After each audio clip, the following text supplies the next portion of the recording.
Omwagalwa ampuliriza nkulamusizaako mu linnya lya Mukama waffe Yesu Kristo.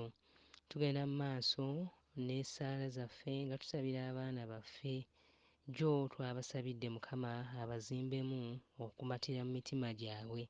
Leero twagala okubasabira Mukama azimbe okukkiriza mu bo. Era essaala yaffe eri nti I pray that faith will find root and grow in my children's hearts, that by faith they may gain what has been promised to them. Katusabe. Mukama tusaba otonde era okuza okukkiriza mu baana baffe. Tumanyi ng'obiyinza Taata ku Yesu Kristo Mukama waffe. Amiina. Ekyawandiikibwa kyaffe kigenda kuva mu kitabo kya Luka essuula 17 olunyiriri olwokutaano. Luke chapter 17 verse 5.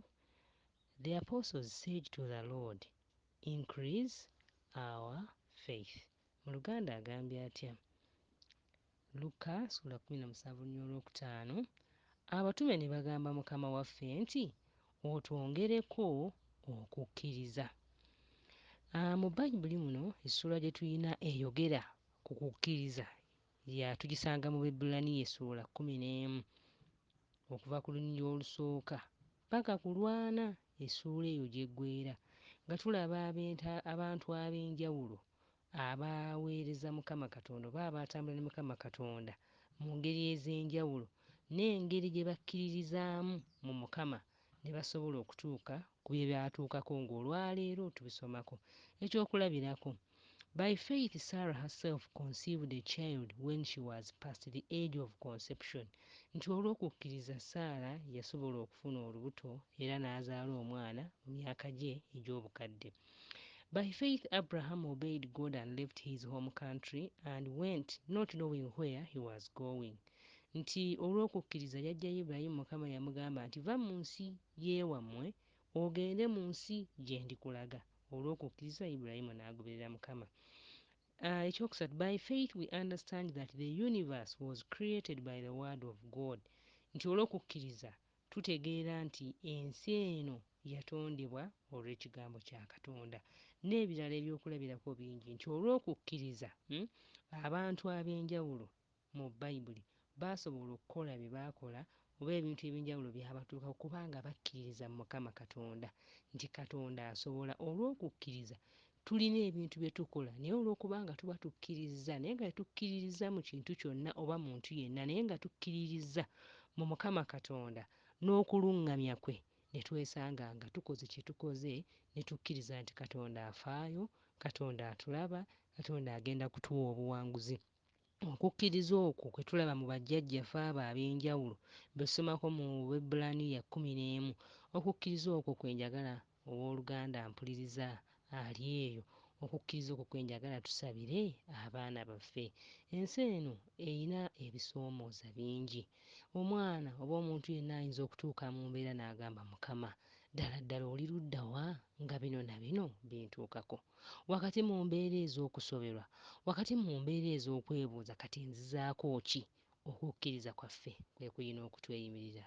Y'ensonga lwaki kitugwanidde oba kiŋŋwanidde okubeera nga nsaba Mukama anyweze okukkiriza mu baana baffe, okukkiriza mu Mukama Katonda nti afaayo gye tuli, okukkiriza mu Mukama Katonda nti ye magezi, asobola okutuwa amagezi wakati mu kusoberwa, wakati mu kwebuuza kiki enzizaako omulimu guno guweddeko, Mukama kati nzirako ki? Ki kye ŋŋenda okukola? Nina kino kye ntandiseewo naye Mukama nsaba amagezi. Okukkiriza okwo nti Mukama asobola okukuwa amagezi era n'otambula ne weeyongerayo mu maaso. Okukkiriza okwo kwe tulina okusabira abaana baffe. Kubanga ensi y'oyo olwaleero esoomooza n'obeera mu masaŋŋanzira nga tomanyi kyakuddako.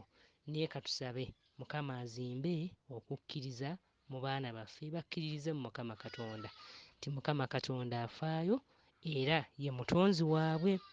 Kubanga ekyo tukisanga tuyina wano eno quotation maama waffe maama Ellen White gyawandiika mu kitabo kya Education chapter 30 page 254 ng'agamba, faith is trusting God, believing that he loves us and knows best what is for our good. Thus, instead of our own, it leads us to choose his way. In place of our ignorance, we accept his wisdom. nti okukkiriza kwe kukkiriza ne tukkiriza mu Katonda nti atwagala era ng'amanyi ekyo ekisinga obulungi ku lw'obulamu bwaffe. Ti n'olwekyo ti mu kifo ky'okwekkiririzaamu ffe tukkiriza mu Mukama era ne tukkiriza okulondawo amakubo ge. Mu kifo ky'okukkiriza mu butamanya bwaffe ne tukkiriza mu magezi Katonda g'atuwa. Eyo nno ebeera essaala yange, kebeera essaala y'okusabira abaana baffe okukkiriza mu Mukama Katonda n'okuluŋŋamya kwe kw'atuwa n'amagezi g'atuwa. Amagezi mangi Mukama g'atuwa ku bintu eby'enjawulo.